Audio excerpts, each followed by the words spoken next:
Hello guys, welcome to anonymous MBPS aspirant channel.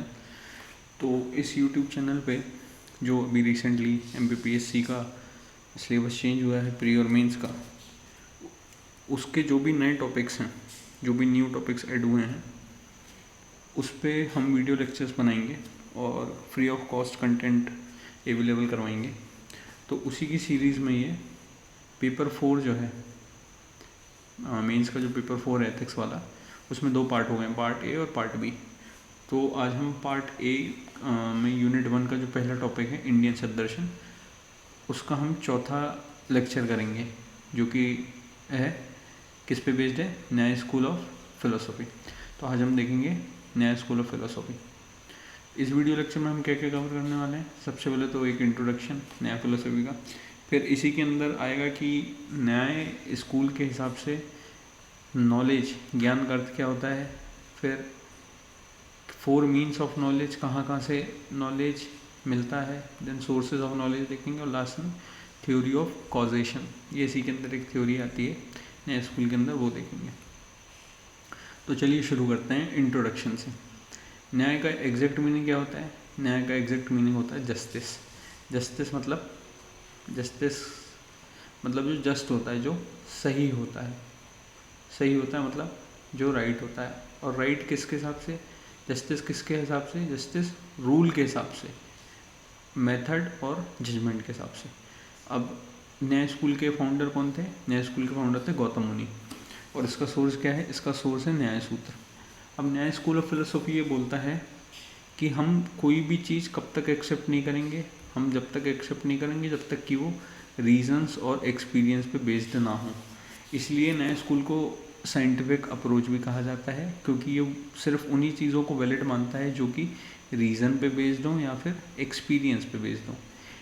And that's why Nyaya is regarded as logical thinking technique. आपको ये अपने answer में exact word use करना है means के answer में, दैट न्याय school of philosophy is a logical thinking technique because it only accept those things which are based on reason and experience। तो एक बेसिक इंट्रोडक्शन था जिसमें हमने न्याय का मीनिंग देखा, उसके बाद ये देखा कि न्याय एक्सेप्ट कौन कौन सी चीज़ों को करता है, फाउंडर कौन है, सोर्सेस कौन है। अब हम देखेंगे लॉजिकल रियलिज्म। लॉजिकल रियलिज्म का मतलब मैं आपको बता देता हूँ क्या है। लॉजिकल रियलिज्म का मतलब ये होता है कि कोई भी चीज़ जो लॉजिकल रियलिटी पे बेस्ड हो और उसको जब हम एक्सेप्ट करते हैं तो उसको बोलते हैं लॉजिकल रियलिज्म। ये एक्चुअल मीनिंग है इसका। अब न्याय स्कूल के हिसाब से इसका मीनिंग क्या है वो देखते हैं। न्याय ये बोलता है कि हमारे आसपास का जो वर्ल्ड है वो कैसा है, हमारे आसपास का जो वर्ल्ड है वो कैसा है, रियल है, और it has an objective existence outside of our minds. हमारे दिमाग में हमने जो दुनिया की कल्पना बना के रखी है कि दुनिया ऐसी है वैसी है, इसके दिमाग के बाहर भी एक ओरिजिनल वर्ल्ड एग्जिस्ट करता है,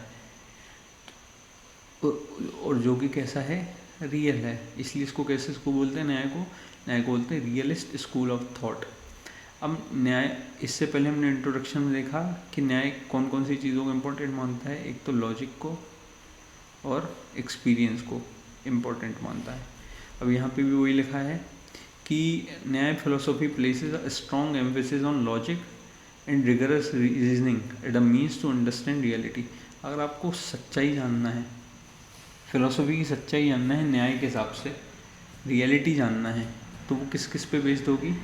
वो बेस्ड होगी लॉजिक पे और रिगरस रीजनिंग पे, मतलब बहुत गहन चिंतन पे बेस्ड होगी। तो उसकी मदद से आप क्या जान पाएंगे? आप रियलिटी जान पाएंगे।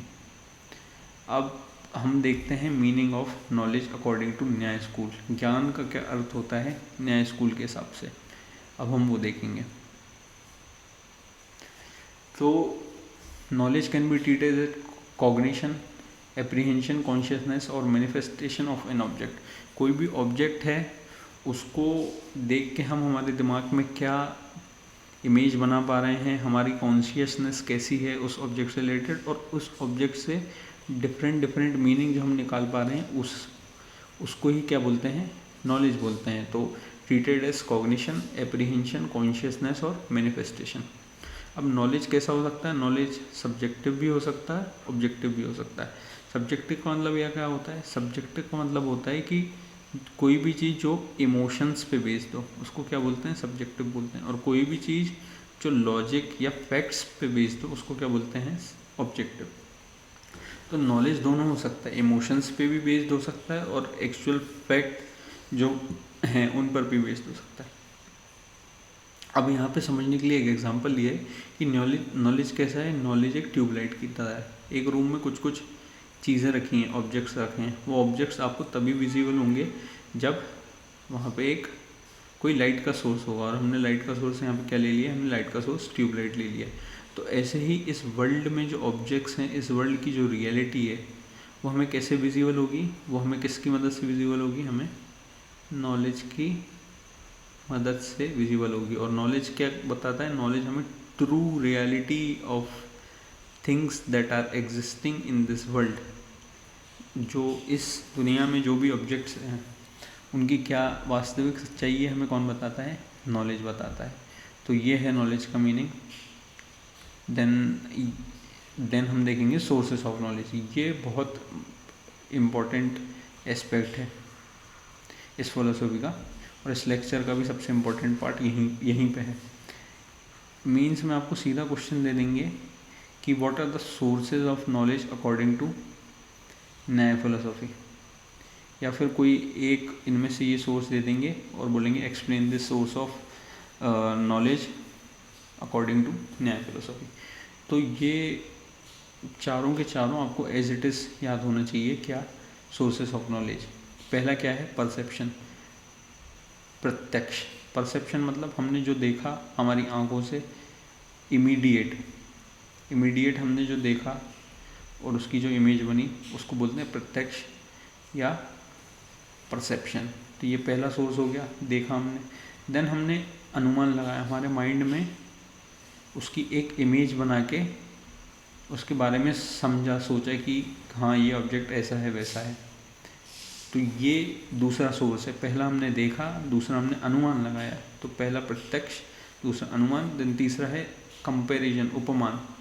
उपमान हमारे दिमाग में जो हमने ऑब्जेक्ट देखा उसके जैसा ही कोई पहले ऑब्जेक्ट का नॉलेज अगर हमें होगा तो हम उसको, इन दोनों को आपस में कंपेयर करेंगे। तो ये तीसरा सोर्स ऑफ नॉलेज हो गया, कंपैरिजन। एंड लास्ट में है टेस्टिमनी, शब्द।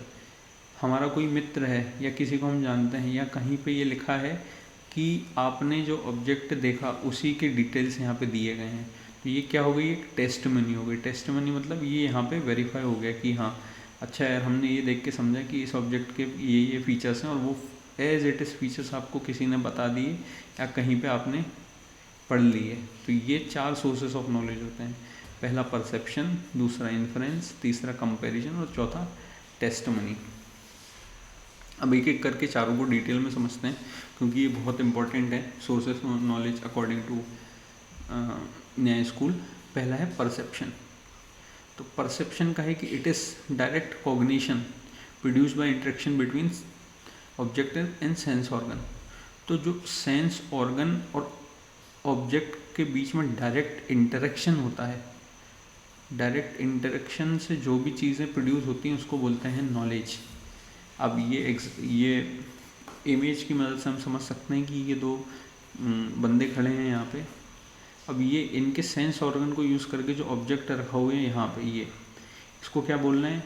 लेफ्ट हैंड साइड वाले भाई सब बोल रहे हैं ये 6 है, और राइट हैंड साइड वाले भाई सब बोल रहे हैं 9 है। तो इन दोनों ने अपने सेंस ऑर्गन यूज़ करे और ऑब्जेक्ट के साथ इनका जो भी इंटरेक्शन हुआ उससे क्या हुआ? नॉलेज प्रोड्यूस हुआ। तो ये पहला सोर्स ऑफ नॉलेज हो गया, क्या? परसेप्शन। देन हम देखेंगे दूसरा सोर्स ऑफ नॉलेज। दूसरा सोर्स ऑफ नॉलेज क्या है? दूसरा सोर्स ऑफ नॉलेज है इन्फरेंस। इन्फरेंस का मतलब होता है कि the process of deriving knowledge from reasoning. Reasoning की मदद से हमने जो भी नॉलेज डिराइव किया उस ऑब्जेक्ट से रिलेटेड उसको क्या बोलते हैं? इन्फरेंस बोलते हैं। अब इन्फरेंस में भी 3 स्टेप होती हैं। एक मेजर प्रमाइस होती है, माइनर प्रमाइस होती है और कंक्लूजन होता है। तो मेजर प्रमाइस को क्या बोलते हैं? प्रतिज्ञान। प्रतिज्ञान मतलब ऐसी स्टेटमेंट जो कि हमें प्रूफ करना है। जैसे हमने सबसे पहले प्रत्यक्ष की मदद से क्या देखा? ऑब्जेक्ट को देखा, फिर इसको हमारे माइंड में यूज़ करके इन्फरेंस निकाला। तो इन्फरेंस निकालने के लिए जो स्टेटमेंट हम प्रूव करने के लिए जो स्टेटमेंट को यूज़ करेंगे उसको क्या बोलेंगे, प्रतिज्ञान बोलेंगे। Then second is minor premise, hetu, the reason और cause for the inference. Inference हमने दिमाग में सोचने विचारने की एक्टिविटी करी, उसका कॉज क्या है, उसका कॉज सिंपल सी बात है, उसका कॉज है ऑब्जेक्ट, उसका कॉज क्या होगा, ऑब्जेक्ट। तो पहला क्या होगा कि स्टेटमेंट जो हमें प्रूव करना है वो, उसको बोलते हैं प्रतिज्ञान। Then cause of inference, inference किसके कारण निकल के आ रहा है, उसको हम बोलेंगे हेतु। और तीसरा है निगामन, कंक्लूजन, द फाइनल इन्फरेंस और deduction drawn from the premises. अब इन दोनों को यूज़ करके जो भी फाइनल इन्फरेंस, रीजनिंग या लर्निंग निकलती है उसको हम बोलते हैं निगामन। तो ये 3 टाइप्स थे, स्टेप्स थी किसके अंदर, इन्फरेंस, अनुमान के अंदर। तो ये दूसरा सोर्स ऑफ नॉलेज हो गया हमारा इन्फरेंस। इससे पहले कौन सा देखा था हमने, इससे पहले हमने देखा था प्रत्यक्ष। अब हम देखेंगे तीसरा सोर्स ऑफ नॉलेज, तीसरा है कंपैरिजन। कंपैरिजन जैसा मैंने आपको स्टार्टिंग में बताया था, कंपैरिजन का मतलब भी ठीक ठीक वही होगा।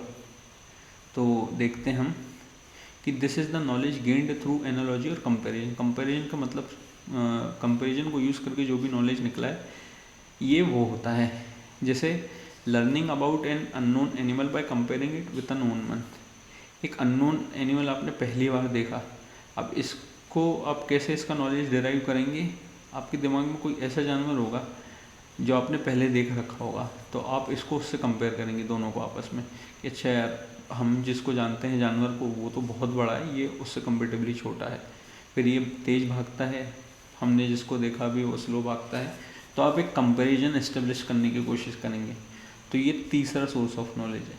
और then fourth source of knowledge क्या होगा, टेस्टिमनी और शब्द। हमने देखा था कि हमारे दिमाग में जो भी ऑब्जेक्ट का नॉलेज है उसको अगर कोई वेरीफाई कर दे, कोई पर्सन या टेक्स्ट, तो उसको बोलते हैं fourth source of knowledge according to Nyaya philosophy.